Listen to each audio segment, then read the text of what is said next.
Работата во државно и понатаму е најпосакувана и е двојно попривлечна, велат анализите на Работник, според кои 66% сакаа да работат државно, а 34% во приватно.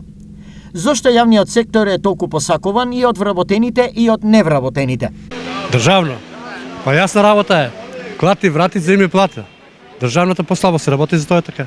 Може би е подобро, посигурно, ама нема.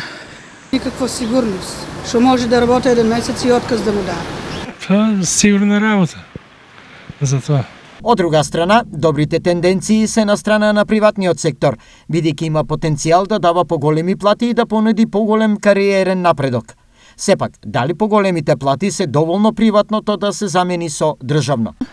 И затоа одат и во Европа, бидејќи во Европа е се приватно, а таму се платени. И тоа е на некој начин еден стимул. Не верувам.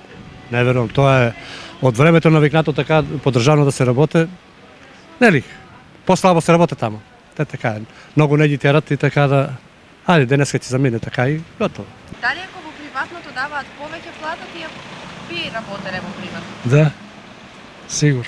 До крајот на минатата година, 520.886 од работниците биле вработени во приватниот сектор, а 172.176 во државни компании и компании со мешовита сопственост.